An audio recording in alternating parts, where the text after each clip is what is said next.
10 horas em ponto? 10 horas, podemos começar?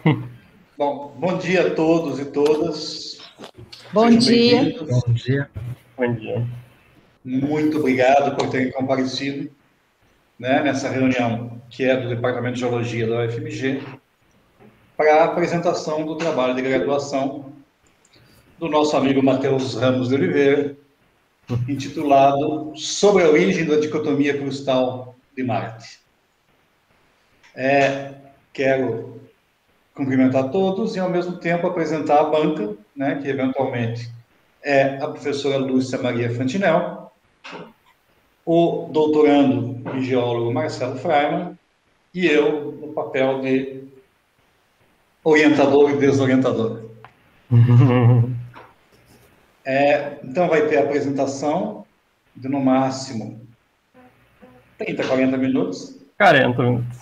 40 minutos do Matheus, após a qual será aberto o espaço para discussão da banca, para as eventuais correções e discussões sobre o texto, sobre o trabalho como um todo. E, finalmente, será aberto, eventualmente, para o público em geral, para suas considerações. Então, muito obrigado pela presença de todos. Vamos lá, Matheus. Agora é tudo então, vamos seu. lá. Deixa eu botar a apresentação aqui.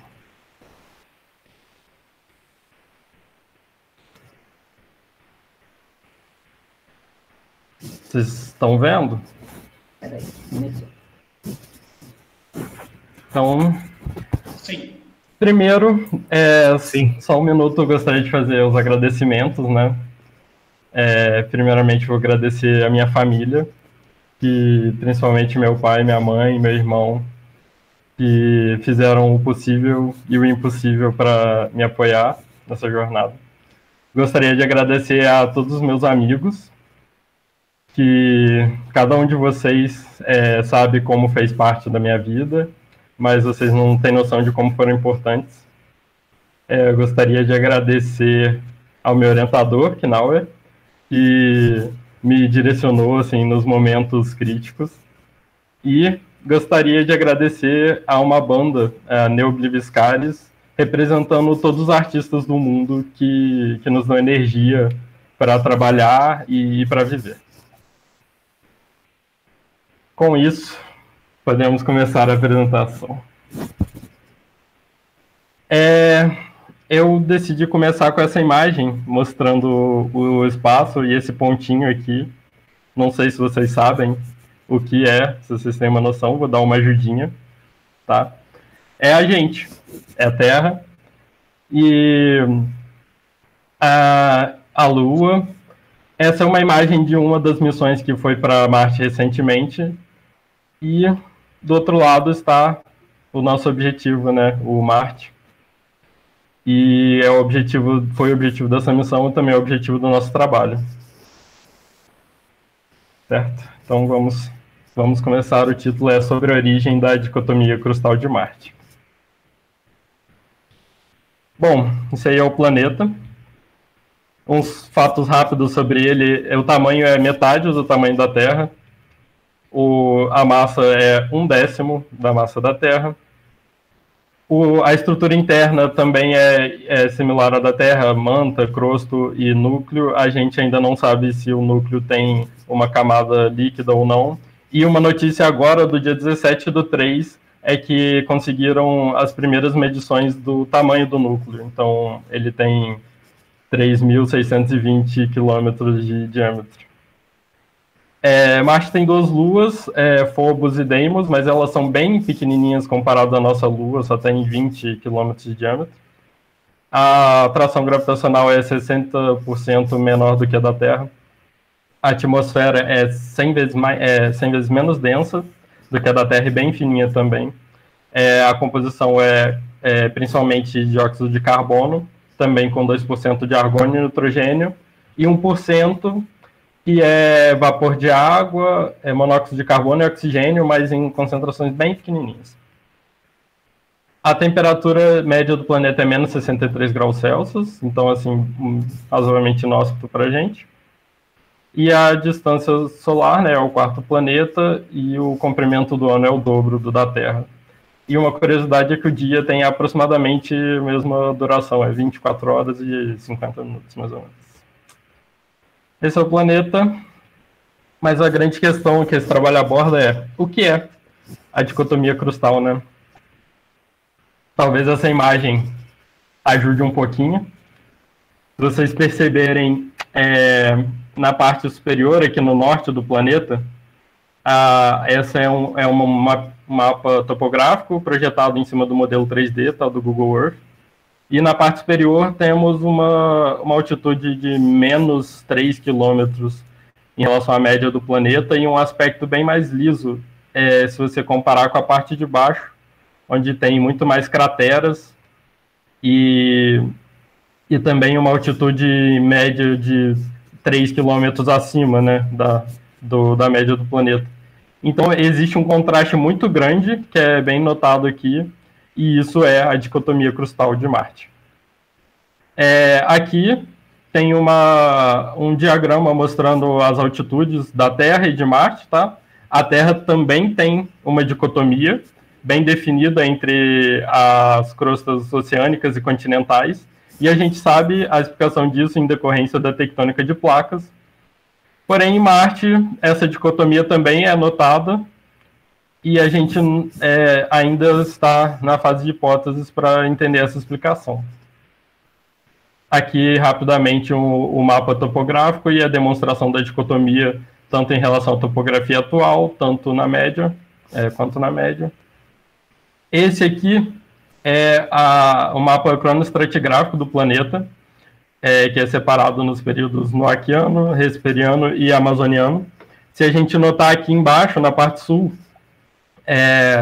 as crateras, tem mais crateras, e aqui, quanto ao mapa, ele apresenta uma idade muito mais antiga, né? Aqui, e no norte, no geral, está no período hesperiano, em azulzinho, com o amarelo aqui sendo principalmente o elevado de Tarsis, que é posterior. Aqui a gente pode ver a escala de tempo de Marte em comparação com a da Terra. Então, a gente observa que também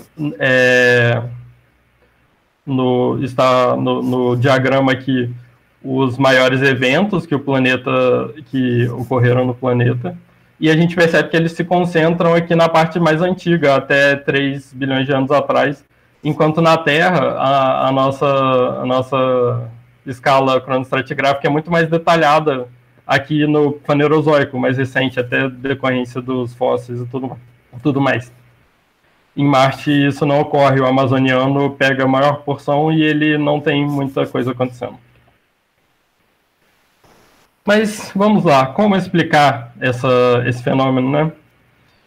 Wise, em 1979, fez alguns cálculos iniciais tentando explicar somente por erosão, por processos erosivos, e ele chegou à conclusão que é impossível, porque seriam quilômetros de crosta remobilizada de um lado do planeta para o outro, então, nas condições do planeta, não parecia viável. Então, precisamos formular outras hipóteses, certo? McGill e Squires, em 91, definiram 3 requisitos que uma hipótese precisa ter para explicar o problema, né, o mistério. Então, ela precisa levar em conta a profundidade do relevo das lentes no norte e o aspecto liso, ser consistente com as leis físicas e ser compatível com os modelos geológicos e geofísicos atuais. Então, também a definição leva em conta o avanço do entendimento dos dados sobre o planeta. E até hoje, nenhuma hipótese consegue cumprir integralmente todos esses requisitos. Aqui tem uma compilação das hipóteses que eu vou falar durante o trabalho, com os autores antes de publicação, e a gente vai chegar lá. Mas antes, eu vou fazer só mais umas considerações sobre o planeta. Os estudos litológicos são realizados com 3 fontes de dados. Tem os dados dos rovers, dos Orcus Landers e dos meteoritos SNC. Os rovers são as sondas terrestres, né? Aqui tem a Curiosity e aqui em cima a Perseverance, que chegou lá esse ano, está começando a se movimentar. Eles são equipados com alguns alguns métodos de análise para identificação de minerais por espectrometria, difração de raio-x, e fazem análise geoquímica de elementos maiores e menores. Tá? Aqui fotos mostrando rochas de composição basáltica, estruturas vesiculares. Essa aqui é uma rocha basáltica triangular, devido à erosão. E esses pontinhos aqui mostram o local onde foi feita a análise química. Além disso, nós temos os meteoritos, SNC. Eles são achados aqui na Terra e pela fração isotópica, eles foram entendidos posteriormente como sendo de Marte. Essa aqui é um exemplo bem legal, que é uma brecha de regolito, então são fragmentos da superfície que foram cimentados e ejetados do planeta, chegaram aqui. Aqui é o diagrama TAIS mostrando a composição do planeta. Então, são plotados aqui meteoritos, tanto os dados in situ de rover, e é definido nesse trabalho que a média é, então, basáltica, né, a média crustal. Aqui são algumas novidades que foram descobertas depois que esse trabalho foi publicado, que existem também algumas rochas félsicas, andesitos, traqueandesitos, e elas não são observadas em superfície, não tem afloramento, mas isso aqui é uma brecha, e mostrando alguns fragmentos félsicos aqui. Então, é teorizado que possa existir uma fração félsica maior do que inicialmente se observa em subsuperfície, mas isso ainda está em análise. Também existem rochas sedimentares em Marte, e essa foto é impressionante, né? Aqui dá para ver os acamamentos cruzados, as estratificações cruzadas e tal. E essas rochas estão relacionadas ao ciclo das rochas em Marte. Diferente da Terra, ele é dividido em 2 períodos. Tem o ciclo no Arqueano-Respiano, que ele é mais completo. As condições de fluidos e de temperatura permitem que os fragmentos de rochas ígneas, aqui os sedimentos, formem rochas sedimentares. Então, esse ciclo, as rochas sedimentares são todas formadas a partir desses fragmentos de rochas ígneas. E no Amazoniano esse processo para, e então não tem mais a formação de novas rochas sedimentares, só impactitos por processos de impactos de meteoritos e tudo mais. Bom, um breve histórico de exploração, só para a gente ter um contexto. Essa é a primeira foto de crateras tirada pela Mariner 4, né? Crateras de Marte, a primeira missão bem sucedida. O primeiro objeto humano em Marte foi da missão Mars 2 da União Soviética, mas ele não conseguiu, ele teve problema no freio, não conseguiu mandar nenhum dado. Essa é uma foto da caldeira do Monte Olympus, que é o maior vulcão do Sistema Solar. Está lá em Marte, no elevado de Tarsis, tirado da Mariner 9. E depois disso, muitas missões foram feitas para Marte. Teve as Vikings em 70 e poucos, que foram bem importantes. Depois teve a Global Surveyor em 97, que inclusive os dados topográficos que a gente trabalha são dela. E desde então não se para de mandar. Tem a missão Mars Express da Europa, daí tiveram outros landers, vários rovers trabalhando lá. E nos anos mais recentes tiveram em 2016 outra missão europeia, teve uma dos Emirados Árabes e teve a chinesa agora em 2020. Essa aqui é a sonda InSight, também de 2018, que está coletando dados sísmicos, inclusive ela que possibilitou a determinação do tamanho do núcleo, né? Esse aqui é só um mapa geral mostrando a localização de cada sonda no planeta, das presentes e futuras. Essa aqui, só para fechar essa sessão, é uma selfie tirada pela Curiosity no mês passado, que é bem legal e mostra lá a nossa grande fonte de dados, e não é você, o Oli, não é você. Rapidamente, materiais e métodos. Essa foi uma revisão bibliográfica documental, usando como fonte principalmente livros e muitos artigos, e para acesso o Google Acadêmico, que está bem, uma ferramenta de pesquisa bem interessante, e o periódico CAPES, que a gente na UFMG tem acesso, né, e a muitas revistas de qualidade. Bom, nós vamos lá. Vou falar sobre as hipóteses de origem, né? A primeira que eu vou falar é da isostasia. Então, o processo de isostasia já é bem entendido. Aqui é o modelo de Pratt-Hayford, né? É bem entendido no planeta Terra. Os materiais mais densos tendem a rebaixar e os menos densos a se elevar. No período geológico, isso consegue gerar compensações na crosta.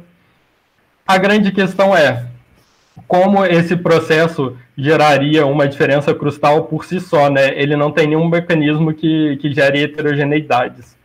Então, esse aqui é o asteroide Vesta, ele é do cinturão de asteroides, um dos maiores corpos lá, e ele é notado que ele tem diferenciação interna entre crosta, manto e núcleo. Então, até em corpos pequenos, esse processo de diferenciação planetária tende a ser homogêneo. Então, difícil que em Marte tenha sido diferente. Só para mostrar um exemplo, esse aqui é um outro asteroide, que lá do cinturão de Kuiper, o Arrokoth. Ele é entendido como uma junção de uma colisão de pequena energia entre dois asteroides. Essa aqui é uma modelagem que o autor fez aqui em 2021, como seria uma colisão de uma energia um pouco maior, e ela até lembra um pouco o que a gente vê em Marte. Essa aqui é um exagero de 20 vezes, tá, da topografia. Mas o problema é que a gente sabe que Marte tem a diferenciação interna, então esse tipo de modelo aqui não funciona. Bom, vamos para a próxima hipótese, que é a das tectônicas de placas. Ela foi proposta por Sleep em 94. Ele entendeu que, então, inicialmente, o planeta teria a crosta espessa, toda como ela é observada no Sul, e daí começaria um processo de espalhamento crustal, formando uma espécie de cordilheira mesoceânica aqui nessa região perto da Ciméria. E então essa placa, por consequência, subductaria nessa região aqui da Terra Arábia que ele propõe. E a nova crosta gerada, ela seria então mais lisa, fina, densa, aos moldes do que a gente vê na crosta oceânica da Terra. E então isso explicaria a região norte. Isso aqui são algumas evidências de processos tectônicos ocorrendo próximo à dicotomia. Isso aqui é uma falha de empurrão. Isso aqui são feições chamadas de lobate scarps, que também são relacionadas a esforços compressivos. A localização delas aqui na crosta, tem alguns outros exemplos. O problema é que não existem muitas estruturas relacionadas, tá, a esse modelo que ele gerou. Inclusive, tem um artigo no ano seguinte que ele publicou questionando várias observações dele, falando que as feições que ele propõe não são compatíveis com o que é observado no planeta. Outra evidência que pode gerar um modelo de tectônica de placas foi feita em 99 e a hipótese estabelecida em 2005 pelo Connery.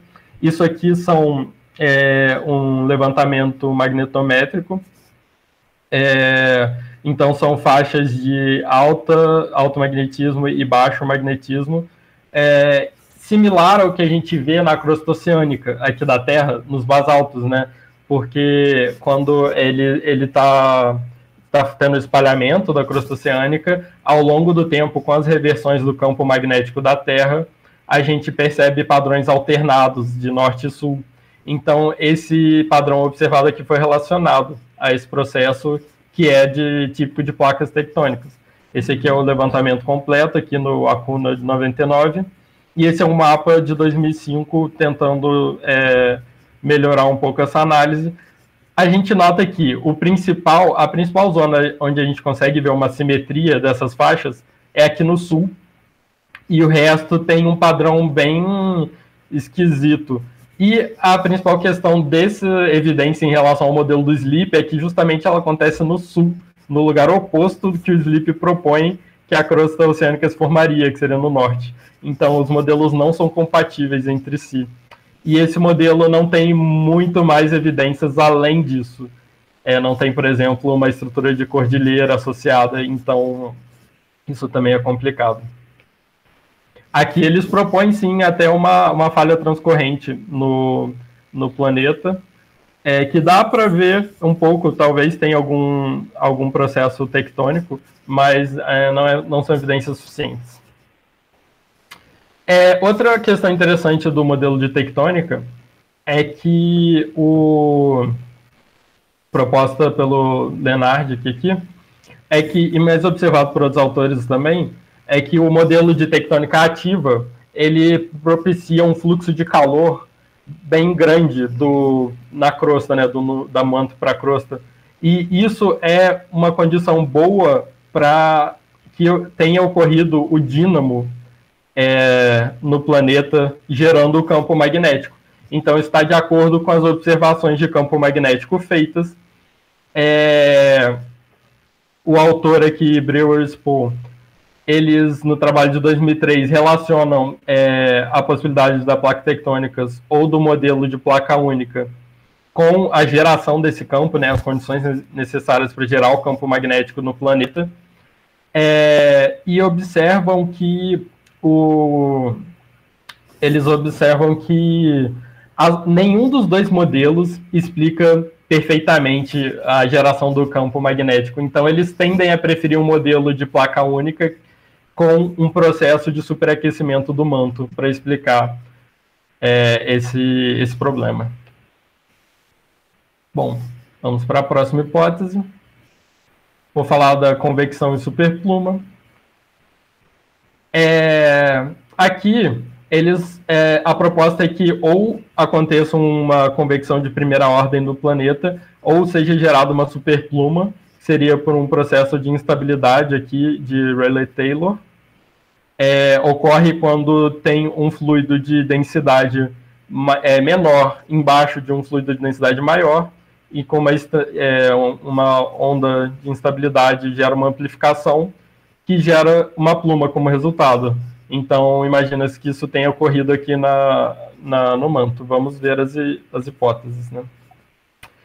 Em Wise 79, ele já identificou como sendo um mecanismo provável para gerar a dicotomia crustal. Ele, porém, fala de calor radioativo para gerar as convecções no manto de primeira ordem, né, hemisféricas. E ele propõe, então, que essas convecções fariam uma retirada de material por baixo da crosta norte, adelgaçando ela, e também geraria um rebaixamento, o derrame basáltico tornaria a superfície mais lisa, e ele propõe esse processo como origem da dicotomia. O Schubert, em 1990, fala que talvez essa convecção de primeira ordem pudesse não retirar material, né, mas gerar melt na superfície no sul, aumentando a espessura da crosta, e isso, inclusive, também poderia ser o processo responsável pelo elevado de Tarsis, que é observado posteriormente. O Zong e Zuber, em 2001, eles identificaram um processo de manto estratificado por densidade próximo à astenosfera, então lá mais para cima, como sendo um possível causador de uma instabilidade de Rayleigh-Taylor, e assim gerando uma superpluma para entrar na geração de melt e aumentar a espessura da crosta no sul. Kei Solomatov, em 2006, propõe um processo, um contraste de densidade na base do manto, como sendo possível para gerar esse modelo. Ele fala que outros modelos mais simples não conseguiriam. Ele estabelece que o manto ele tem que estar num período instável, ele não pode estar em equilíbrio. Então, é um sistema transiente, que só funciona numa janela de tempo, e ele estabelece de 10 milhões de anos até 1 bilhão depois da formação do planeta. Então, ele limita aí quando pode ter acontecido, que é compatível com as observações de puridade de cratera e também da geração do campo magnético, né? Ele também fala de uma instabilidade de Rayleigh-Taylor para isso. O Zramek e Zong, de 2012, eles propõem um modelo bem interessante, em que eles fazem modelagens mostrando como uma pluma consegue formar muito material na crosta e assim formando uma quilha, uma região de maior espessura, e que essa quilha levaria a pluma a gerar uma rotação da crosta em torno do manto, e essa rotação explicaria o espalhamento grande de uma possível dicotomia. Aqui são algumas modelagens que eles fizeram, e o resultado em mapa a gente pode ver que essa primeira aqui é a modelagem de baixo, ela faz um resultado muito espalhado, mas os parâmetros aqui D e F que eles fizeram, consegue gerar um mapa que mostra uma certa dicotomia, então pode ser uma perspectiva interessante para explicar, né, o problema. E uma observação aqui de Citron e Zong 2012 pega aqueles dados magnéticos que a gente já tinha comentado lá atrás e faz uma projeção polar em torno do ponto que eles identificaram como sendo maior espessura da crosta no sul. Maior espessura da crosta no sul. E então eles notam um padrão circular concêntrico em volta aqui, propondo que isso estaria associado a uma superpluma, gerando um espalhamento de melt superficial, e que esse espalhamento conseguiria gerar esse padrão magnético identificado aqui. Bom, vamos para a próxima hipótese. Vou falar do oceano de magma. Proposta por Elkin Stanton em 2005. Tá? Ela fala que a cristalização fracionada do magma, que é observado nos estágios bem iniciais de formação do planeta, no caso de Marte, formaria uma estratigrafia instável. Então, com minerais menos densos sendo depositados embaixo dos mais densos, né? Ela fala que no final da cristalização os minerais poderiam ser concentrados em ferro e elementos incompatíveis. E depois aconteceria por conta disso uma reversão da ordem estratigráfica, de forma com que fontes de elementos incompatíveis seriam levados até a interface do manto com o núcleo, e poderiam ser, inclusive, uma fonte de calor importante para o planeta, e fontes mantélicas seriam levadas a superfícies menores, gerando dois tipos de magmas diferentes e as duas porções da crosta diferentes. Para a gente entender esse processo rapidinho, a gente pode fazer uma comparação com a Lua, onde a gente observa bem claramente que ocorreu essa etapa de oceano de magma, só que lá ocorre uma estratigrafia estável. Inclusive, no final da cristalização, ocorre uma crosta rica em plagioclásio, que é observado na Lua atualmente, e na parte de baixo ficam os elementos de fim de cristalização, os minerais com elementos incompatíveis. Em Marte, a gente não observa exatamente isso. Então, ela propõe que essa reversão geraria duas fontes de melt mantélicas diferentes. Ela faz aqui propostas no gráfico de ferro e alumínio por magnésio, e ela fala que essas duas composições diferentes formariam dois tipos de crosta. O problema aqui está que ela não define a disposição espacial dessas duas fontes de melt. Então, assim, muito esquisito você imaginar que elas ficariam exatamente uma para um hemisfério e uma para o outro. A autora não explica isso, e esse é um dos problemas dessa hipótese. Vamos para a próxima hipótese, a grande colisão. Tá? Então, a grande colisão, existe um entendimento que ela pode ter ocorrido ou no norte ou no sul, ou retirando crosta da porção norte, ou gerando melt e engrossamento da crosta na parte sul. Ela é baseada... um trabalho importante para definir isso, Show 1978, mostra que os elementos HSE, High Sulfur Element, eles têm uma concentração no manto superior da Terra muito atípica, se você considerar o processo de diferenciação planetária. Era para os elementos terem ido mais para o núcleo, porque eles são pesados. Só que se nota uma concentração relativa dele mais aqui para cima. Então, isso se entende como sendo efeito de uma acreção de material posterior à diferenciação planetária. Então, é relacionado aos bombardeamentos que a gente nota até por crateras na Lua e em Marte. Então, a hipótese de uma colisão aqui faz sentido nesse contexto. O Brasser e o Mojitz, em 2017, propõem, então, a partir disso, fazem cálculos mostrando que um impacto antes de 4.430 milhões de anos de um corpo com o tamanho de 1.200 quilômetros de diâmetro explicaria os valores de concentração desses elementos notados em Marte. Bom, lá atrás, em 84, o William Ramsey Squires foram os primeiros a propor esse modelo, observando o aspecto da região norte.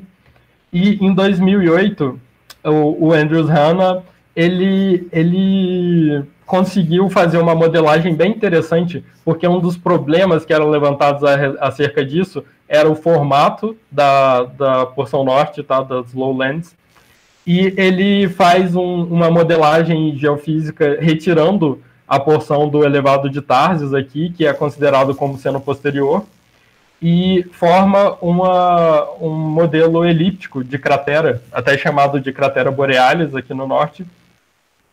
E esse modelo seria compatível a colisões de 45 graus, que são as mais prováveis em eventos dessa escala, entendido como mais prováveis por dados astronômicos, né?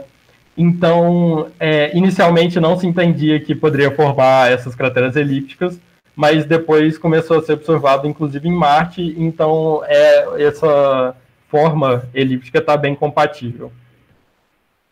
A Marinov também, em 2008, faz uma análise das condições necessárias para esse impacto gerar o resultado, né? Que é questionado que se um impacto dessa magnitude não geraria melt demais e, consequência, apagaria as feições geradas. Então, ela nota várias variáveis. Também é questionado porque não tem um corpo antipodal, né, do lado oposto, como consequência do impacto. E ela nota que existe uma condição aqui de convergência de todas essas variáveis que possibilitam que a hipótese tenha ocorrido. Agora, também existem as hipóteses que falam do impacto no sul.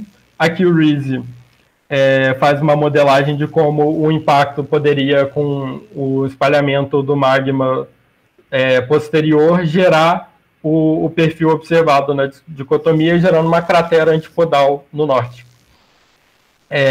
O Golombek 2018 faz uma modelagem com relação a isso, então, tanto para geologias mais sólidas quanto para geologias mais fluidas. E ele nota que somente com uma colisão frontal o resultado é satisfatório para a dicotomia, sendo que uma colisão oblíqua, que é o ângulo mais provável, como a gente já disse, não conseguiu gerar as condições necessárias no modelo dele. Bom, eu vou falar da hipótese dos múltiplos impactos. Então, o Frey-Schultz aqui propõe eles propõem que pelo formato da porção norte poderia existir várias crateras, vários impactos formando essa feição ao invés de somente um grande impacto. Eles tentam então mostrar aqui algumas crateras que se juntariam para formar a porção norte, né? Fazem um modelo de como impactos com processos de vulcanismo, relaxamento, subsidência, poderia gerar essa bacia no norte. E eles notam que se a cratera borealis, com o diâmetro dela, fosse a maior cratera de Marte, por uma distribuição estatística, ficaria um gap muito grande em relação às outras crateras observadas. Então, traz um problema estatístico aqui. E eles falam que com a cratera Chryse sendo a maior, concorda mais com os dados, e que esses dados faltando talvez explicariam as outras porções do norte onde não se tem observações de cratera. E vou falar, por fim, da origem híbrida, que foi proposta aqui em Citron 2018, em que ele fala que um impacto no norte poderia tanto retirar a crosta quanto gerar uma pluma, uma superpluma no sul, que engrossaria a crosta na parte sul.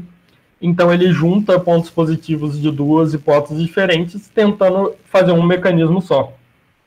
Aqui ele também faz um modelamento, mostrando o melt inicial do impacto, e como uma pluma poderia ser gerado antipodal, né, na parte oposta.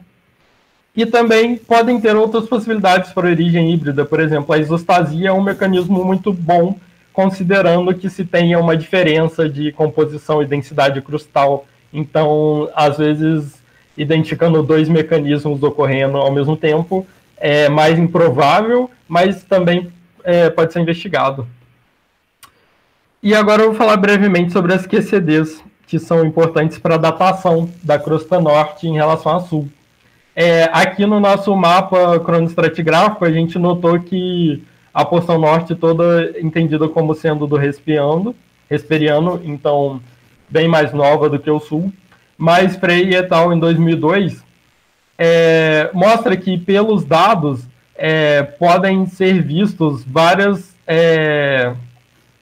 crateras escondidas, digamos assim, que são chamadas de quasi-circular depressions, na porção norte. Então ele propõe que essas crateras representariam crateras que foram escondidas por um derrame de magma posterior e que então isso indicaria que a porção norte poderia ter idade bem similar à sul. Aqui em 2006,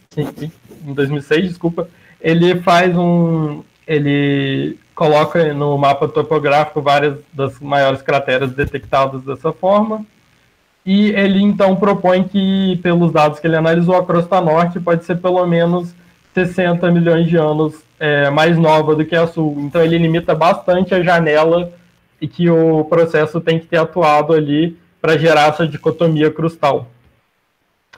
E agora eu vou falar um pouquinho, no geral, sobre a viabilidade das hipóteses. Eu construí uma escala de viabilidade de 1 a 5 para definir se a hipótese é mais ou menos viável de acordo com os dados atuais. Aqui também está o grupo Frey, que define se a hipótese está concordando ou não com os dados levantados pelo Frey, que eu acabei de falar das QCDs. Então, a isostasia e os múltiplos impactos ficaram com a viabilidade baixa. A isostasia porque, sendo um mecanismo sozinho, ela não consegue explicar uma diferença tão grande assim. Os múltiplos impactos têm um problema muito grande, estatístico também, que muito, se você parar para pensar, muito difícil imaginar que, dado um planeta e X número de impactos acontecendo nele, a maior porção desses impactos se concentrasse no hemisfério a ponto de gerar uma diferença crustal tão grande como é vista. Então, assim, é estatisticamente improvável que essa concentração aconteça. 2 seria o oceano de magma, a tectônica e a grande colisão no sul. A tectônica precisa de mais evidências, o que tem é muito pouco, tanto no modelo do Sleep quanto no modelo do Connery. Precisa talvez de alguma feição de subducção ou de entender melhor como são os esforços tectônicos do planeta. A grande colisão no sul, o problema dela é que, além de trabalhar com o evento improvável, com essa grande colisão dessa magnitude, ainda não se entende bem quais seriam os efeitos, e ela propõe que o magma gerado, então, deixaria só a porção norte como a mais antiga, o que é justamente o oposto do observado pelas datações tanto do Frey, tanto do Tanaka, né? Então, tem esse grande problema de idade, né? O oceano de magma, como eu já tinha falado da Hawking Stanton, é um processo bem interessante, ela define 2 fontes mantélicas possíveis.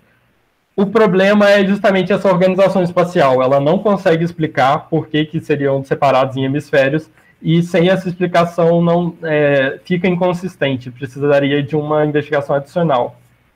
Eu dou, então, como uma viabilidade um pouco maior a convecção superpluma e a grande colisão no norte. Eu noto que as análises dos processos de superpluma e convecções são bem fundamentadas, foram bem trabalhados ao longo do tempo. Faz sentido, tá? É uma explicação elegante que um processo interno grande do planeta consiga gerar essa diferença. Um problema também fica em questão a data que isso aconteceu. Teoricamente, esse processo também geraria um melt, uma crosta sul mais nova do que a norte, então isso também entra em conflito com as observações. A colisão no norte, ela interessante, apesar de alguns questionamentos da escala, se um evento dessa magnitude deixaria esse tipo de feição. Um problema vem em conta do magnetismo observado na crosta de Marte, porque se entende que com um evento dessa magnitude, essas evidências de magnetização da crosta seriam todas apagadas, tanto no norte quanto no sul, pelos projéteis gerados por esse impacto. Então, ainda precisa ser melhor trabalhado, né? Mas é interessante até porque a acreção de material é um evento, é um dado estabelecido. E eu coloco aqui como uma chance maior de viabilidade a origem híbrida, justamente porque ela junta evidências de dois modelos diferentes. Então, ela tem uma possibilidade maior de explicar o que está acontecendo no planeta, ficando, então, dependendo a proposta do Citron, dependendo de ser explicado se o impacto conseguiria gerar como consequência a pluma, a superpluma no sul, né? O impacto no norte conseguiria gerar a superpluma no sul. Então, e outras propostas híbridas de dois processos independentes acontecendo também podem ser interessantes, porque é um evento muito complexo, né? Então, a conclusão, justamente que um evento dessa magnitude, ele envolve muitos processos diferentes e a gente está começando a ter mais dados para analisar e notamos que, por enquanto, não existe uma hipótese só que consiga explicar de forma razoável e visto todos os dados que a gente tem sobre o planeta atualmente. Mas que nenhuma hipótese pode ser descartada também, porque faz parte do processo de desenvolvimento da ciência essa formulação e revisão de hipóteses. Então, esses mecanismos propostos ainda podem ser utilizados para dar algumas explicações. E é isso. Obrigado.